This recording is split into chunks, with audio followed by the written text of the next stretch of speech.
ओम श्री सद्गुरु परमात्मने नमः। श्री योग वशिष्ठ महारामायण उपशम प्रकरण सर्ग 69। श्री वशिष्ठ जी बोले, हे रामचंद्र जी, सब जगत आत्मरूप है और नानात्व कुछ नहीं है। जो सम्यकदर्शी पुरुष है वह जगत को एक रूप जानकर धैर्यवान रहता है, कदाचित खेद नहीं पाता।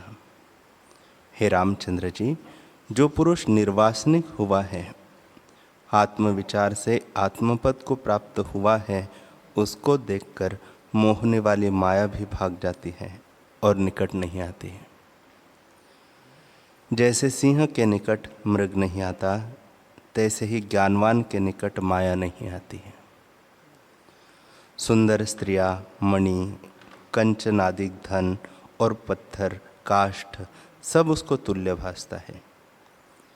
भोगों से उसको सुख नहीं होता और आपदा से खेद नहीं होता।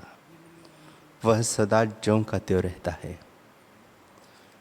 जैसे पर्वत वायु से चलायमान नहीं होता, तैसे ही वह पुरुष सुख दुख से चलायमान नहीं होता। सुंदर बाला स्त्री उसके चित्त को खींच नहीं सकती। कामदेव के चलाए बाण उसके ऊपर टुकड़े टुकड़े हो जाते हैं और राग द्वेष उसको खींच नहीं सकते। वह सदा आपको निराकार, अद्वैत, निष्क्रिय और निर्गुण जानता है और सुंदर बगीचे, ताल, बेली, शैया, इंद्रियों के विषय भोग और दुख देने वाले उसको तुल्य है। राग द्वेष को नहीं प्राप्त करते। जैसे ऋतु के अनुसार मीठा और कटु फल होता है, तो उसको किसी में राग द्वेष नहीं होता। अकस्मात जो भोग प्राप्त होता है उसको वह भोगता है, परंतु हर्ष और शोकवान नहीं होता। हे रामचंद्र जी, यथार्थदर्शी इष्ट अनिष्ट से चलायमान नहीं होता। जैसे वसंत ऋतु के आने जाने में पर्वत सुख दुख को प्राप्त नहीं होता। वह कर्म इंद्रियों से कर्म करता है, परंतु उसमें आसक्त नहीं होता और बाहर दृष्टि से आसक्त भासता है, परंतु भीतर आसक्त नहीं होता। वह जो बाहर आसक्त दृष्टि नहीं आता, परंतु चित्त आसक्त है, वह डूबता है। जैसे शुद्ध मणि कीचड़ में दृष्टि आती है तो भी उसको कुछ कलंक नहीं, और जो बीच से खोटी है वह यदि बाहर से उज्जवल भी भासती है तो भी सकलंक है। तैसे ही जो चित्त से आसक्त है वह आसक्त है, और जो चित्त से आसक्त नहीं वह आसक्त नहीं। हे राम जी, आत्मसत्ता सदा प्रकाश रूप है, नित्य, शुद्ध और परमानंद स्वरूप है। जिस पुरुष को अपने शुद्ध स्वरूप का ज्ञान है, उसको विस्मरण नहीं होता। हे राम जी, जिसके शरीर से अहम भाव उठ गया है और इंद्रियों से कर्म करता है, तो वह कर्ता भी नहीं करता। और जिसके देह में अहम भाव है, वह नहीं करता भी करता है। जैसे किसी को चिरकाल के उपरांत बांधव मिला विस्मरण नहीं होता, तैसे ही जिसने अपना स्वरूप जाना है उसको वह फिर विस्मरण नहीं होता।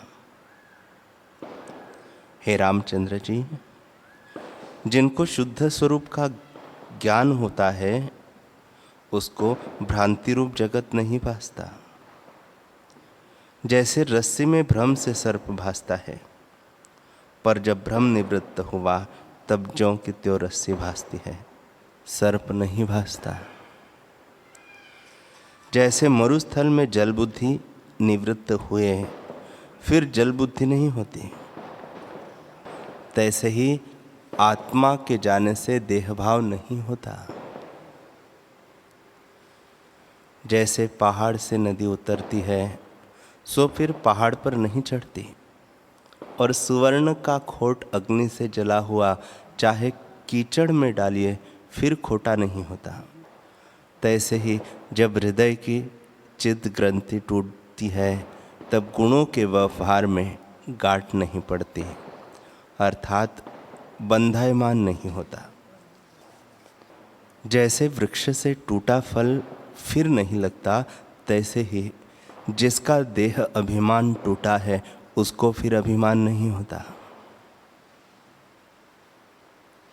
जैसे लोहे के हथौड़े से पारे को चूर्ण किया चाहे तो वह फिर नहीं फूरता।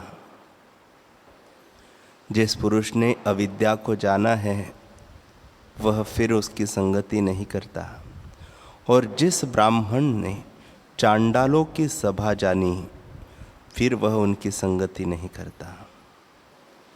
तैसे ही आत्मविचार से मन को चूर्ण किया तब फिर वह नहीं फुरता। जिस पुरुष में अविद्यारूप जगत को जाना वह फिर जगत के पदार्थों में आसक्त नहीं होता। हे रामचंद्र जी, विष जो मधुर जल से मिला हो तो जब तक जाना नहीं तब तक उसको कोई पान करता है, और जब उसको जाना तब फिर पान नहीं करता। तैसे ही जब तक इस संसार को ज्यों का त्यों नहीं जाना तब तक इसके पदार्थों की इच्छा करता है, पर जब जाना कि यह माया मात्र है तब इसकी इच्छा नहीं करता। हे रामचंद्र जी, सुंदर स्त्री जो नाना प्रकार के वस्त्र और भूषणों सहित दृष्टि आती है उसको ज्ञानवान जानता है कि ये अस्थि, मांस, रुधिर आदि की पुतलियां बनी हैं और कुछ नहीं। जो इनकी इच्छा त्यागता है तो वह विरक्त हो जाता है। जैसे मूर्ति पर नील, पीत, श्याम रंग लिखे होते हैं तैसे ही उनके वस्त्र और केश हैं।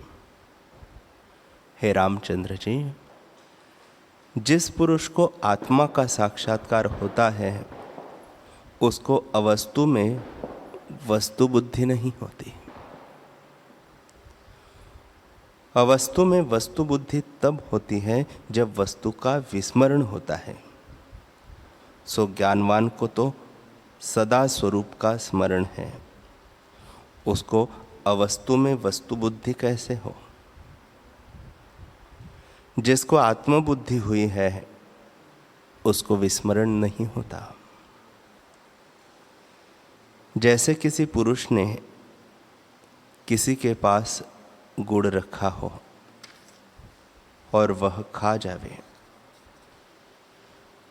तो उसको वह दंड आदि दे सकेगा, परंतु उसका रस दूर नहीं कर सकता। तैसे ही जिसको आत्मा का अनुभव हुआ है उसको कोई कुछ नहीं कर सकता। हे रामचंद्र जी, जैसे कुलटा नारी का किसी पुरुष से चित्त लगता है तो वह ग्रह का कार्य भी करती है, परंतु चित्त उसका सदा उसमें ही रहता है। तैसे ही ज्ञानवान क्रिया करता है परंतु उसका चित्त सदा आत्मपद में रहता है। और जैसे परव्यसनी नारी को उसका भर्ता दंड भी देता है पर तो भी स्पर्श का सुख उसके हृदय से दूर नहीं कर सकता, तैसे ही जिसको आत्म अनुभव हुआ है उसको कोई दूर नहीं कर सकता। और जो देवता और दैत्य दूर नहीं कर सकते तो औरों की क्या वार्ता। जो बड़े सुख अथवा दुख का प्रवाह आन पड़े तो भी उनको स्पर्श नहीं कर सकता, करता हुआ भी अकर्ता है।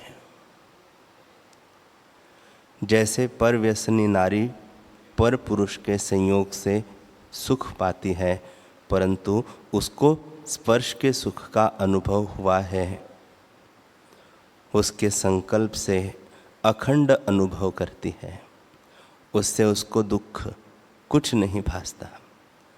तैसे ही जिसको आत्म सुख हुआ है उसको दुख सुख कुछ नहीं भासते। हे रामचंद्र जी, सम्यक ज्ञान से जिसकी अविद्या नष्ट हुई है वह दुख नहीं देखता। जो उसके अंग काटे जावे तो भी उसको दुख नहीं होता, और शरीर के नष्ट हुए वह नष्ट नहीं होता। सुख दुख उसके नष्ट हो गए हैं और सदा वह आत्मपद में निश्चय रखता है। संकटवान भी वह दृष्टि आता है, परंतु उसका संकट कोई नहीं।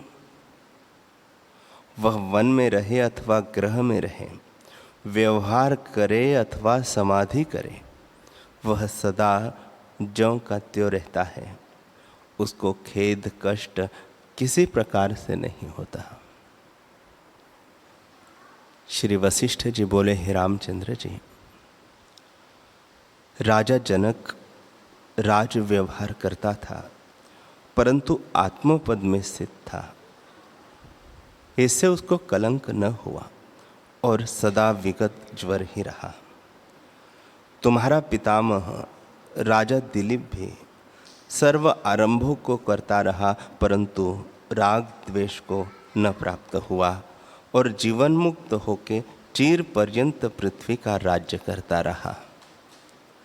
राजा अज नाना प्रकार के युद्ध और राज व्यवहार की पालना करता हुआ सदा जीवन मुक्त स्वभाव में स्थित था।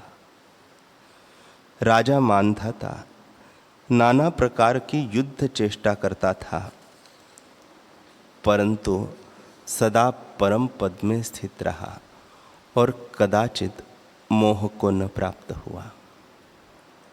राजा बलि महात्यागी पाताल में राज व्यवहार को करता भी दृष्टि आया परंतु स्वरूप ज्ञान से सदा शांत रूप जीवन मुक्त होकर विचरता था। नवचर दैत्यों का राजा सदा नाना युद्धादि क्रिया में रहा करता था और देवताओं के साथ सदा विरोध करता था परंतु हृदय में उसके कुछ ताप न था। इंद्र ने युद्ध में वृत्रासुर दैत्यों को मारा, सदा शीतल रहा, कदाचित क्षोभ को न प्राप्त हुआ और दैत्यों का राजा प्रहलाद पाताल में राज्य करता रहा परंतु हृदय में उसे कुछ क्षोभ न आया। हे राम जी, सांबर नामक दैत्य अपनी सृष्टि के रचने को उदय हुआ पर रचने में बंधनवान था। वह सदा सांबरी महापरायण रहा और माया से एक मायावी रूप होकर स्थित हुआ। हे रामचंद्र जी, यह संसार जो सांबरी माया रूप है उसको सांबरीवत त्याग कर अपने स्वरूप में स्थित हो जाओ। विष्णु भगवान सदा दैत्यों को मारते और युद्ध करते रहते हैं पर हृदय में आत्मबुद्धि है, इससे सदा सुखी जीवन मुक्त है। और मूर दैत्य ने भगवान विष्णु से युद्ध में शरीर छोड़ा परंतु हृदय में उससे कुछ संबंध न था, इससे जीवन मुक्त सुखी रहा और पीड़ा को न प्राप्त हुआ।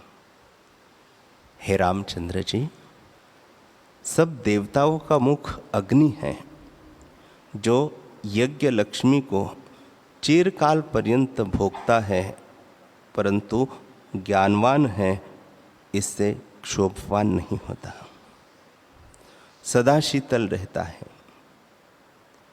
देवता सदा चंद्रमा की किरणों से अमृत पान करते हैं परंतु चंद्रमा को कुछ क्षोभ नहीं होता।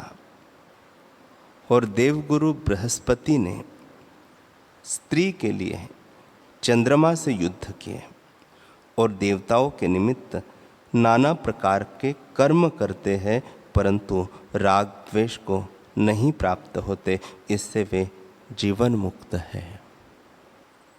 हे रामचंद्र जी, दैत्यों के गुरु शुक्र जी दैत्यों के निमित्त सदा यत्न करते रहते हैं और लोभी किनाई अर्थ चिंतते हैं, परंतु जीवन मुक्त है। जो हृदय से सदा शीतल रहता है वह कदाचित खेद नहीं पाता।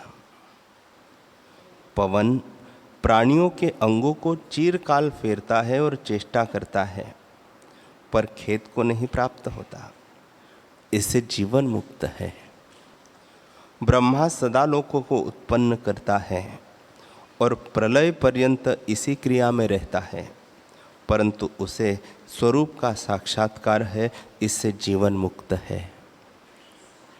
विष्णु भगवान युद्धादि द्वंद्वों में रहते हैं और जरा मृत्यु आदि भावों को प्राप्त होते हैं, परंतु सदा मुक्त स्वरूप है। सदाशिव त्रिनेत्र अर्धांगधारी है, परंतु हृदय में संयुक्त नहीं है, इससे जीवन मुक्त है। गौरी मोतियों की माला कंठ में धारती है और त्रिनेत्र को सदा मालावत कंठ में रखती है, परंतु हृदय से शीतल रहती है, इससे जीवन मुक्त है। स्वामी कार्तिक दैत्यों के साथ युद्ध करते रहे, परंतु ज्ञान रूपी रत्नों के समुद्र थे और हृदय से शीतल थे। सदाशिव के श्रृंगीगण अपना रक्त मांस माता को देते थे, परंतु धैर्य में थे, इससे खेत को न प्राप्त हुए और नाना प्रकार की क्रिया करते थे, परंतु जीवन मुक्त थे, इससे सदा सुखी थे। नारद मुनि सदा मुक्त स्वभाव है और सदा जगत की क्रियाजाल में रहते हैं, परंतु क्षोभ नहीं पाते, इससे जीवन मुक्त है।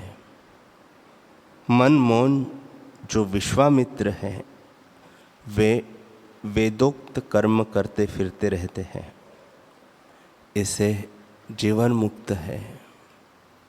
सूर्य भगवान दिन को प्रकाशते हैं और फिरते रहते हैं, परंतु जीवन मुक्त और सदा सुखी रहते हैं। यह सदा जीवों को दंड करते रहते हैं और क्षोभ में रहते हैं, परंतु जीवन मुक्त है। इंद्र कुबेर से आदि लेकर त्रिलोकी में बहुत जीवन मुक्त है, जो व्यवहार में शीतल है। कोई मूढ़ शीलावत हो रहे हैं, कोई परम बोधवान वन में जा स्थित हुए हैं, जैसे भृगु, भारद्वाज और विश्वामित्र बहुतेरे चिरकाल पर्यंत राज पालना करते हैं, जैसे जनक, मांधाता आदि। कोई आकाश में बड़ी कांति धार कर बृहस्पति, चंद्रमा, शुक्र, सप्त ऋषि आदि आकाश में स्थित हुए हैं। स्वर्ग में अग्नि, वायु, कुबेर, यम, नारद आदि हैं। पाताल में जीवन मुक्त प्रहलाद आदि हुए हैं। कोई देवता रूप धारकर आकाश में स्थित है, कोई मनुष्य रूप धारकर मनुष्यलोक में स्थित है और कोई तिर्यक योनि में स्थित है।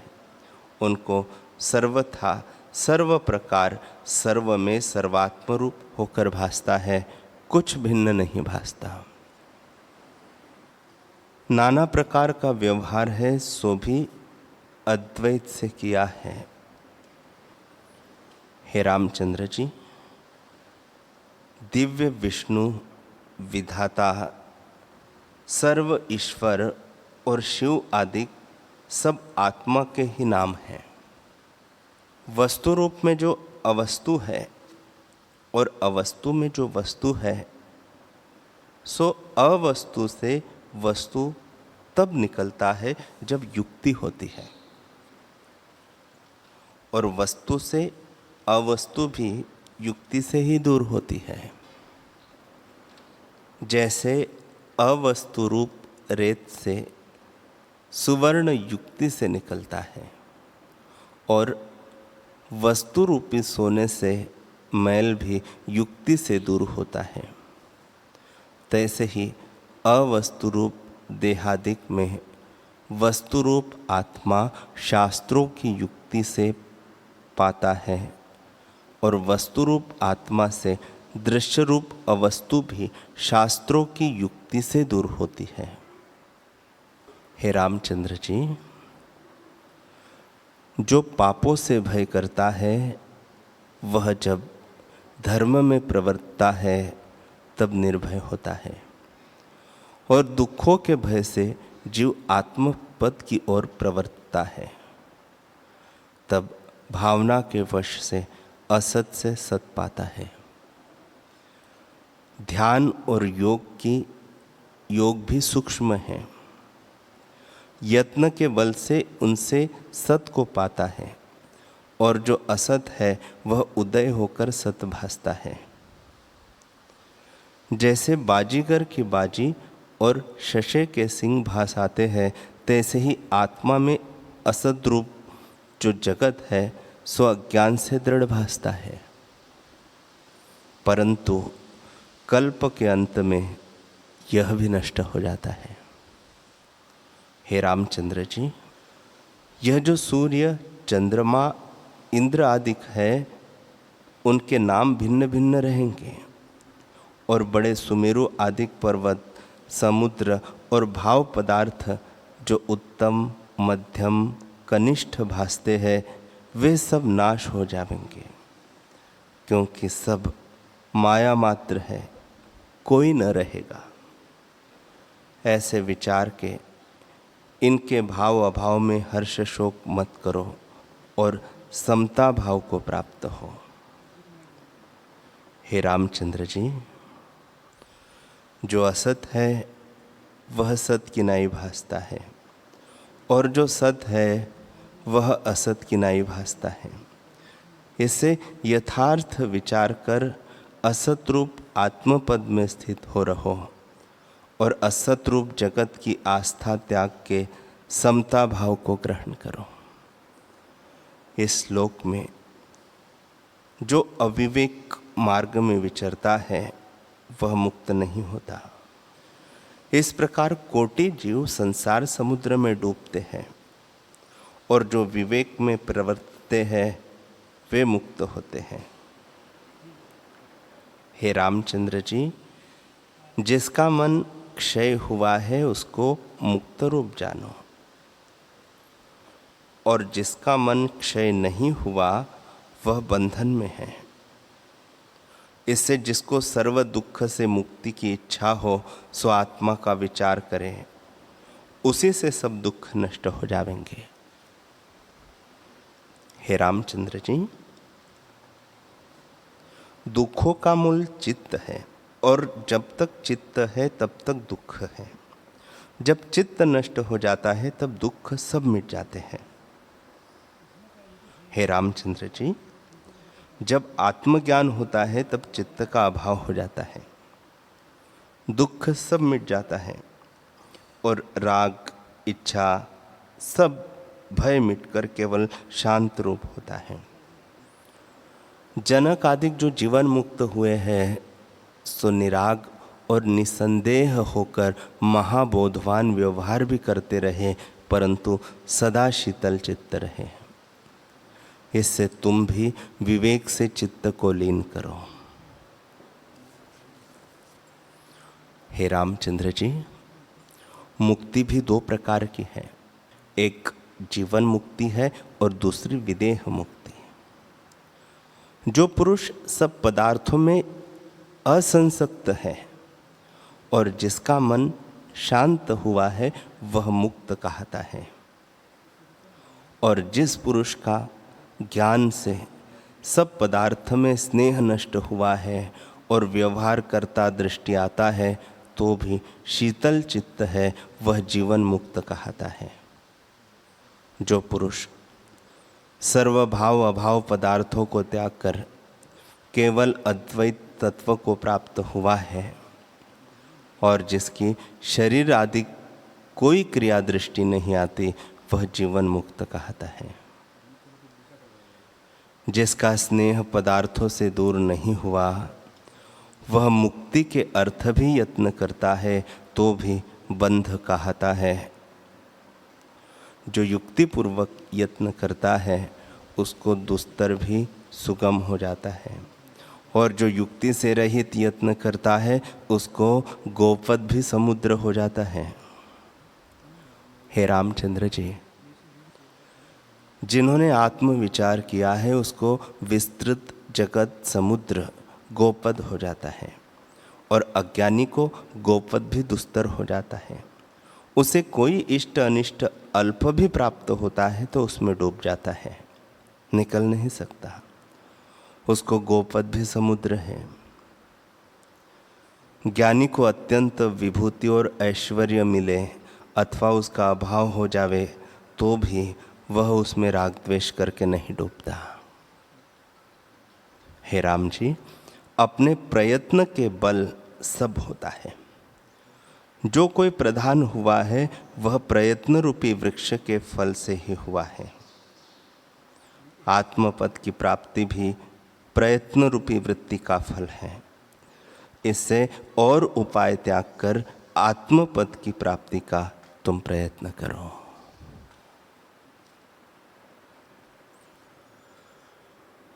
हरि ओम।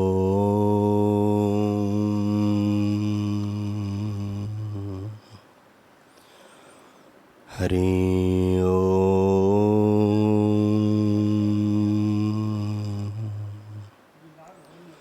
ओम सहना भवतु सहनौ भुनक्तु सह वीर्यं करवावहै तेजस्विनावधीतमस्तु मा विद्विषावहै।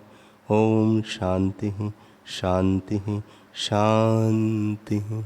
श्री सद्गुरुदेव भगवान की जय।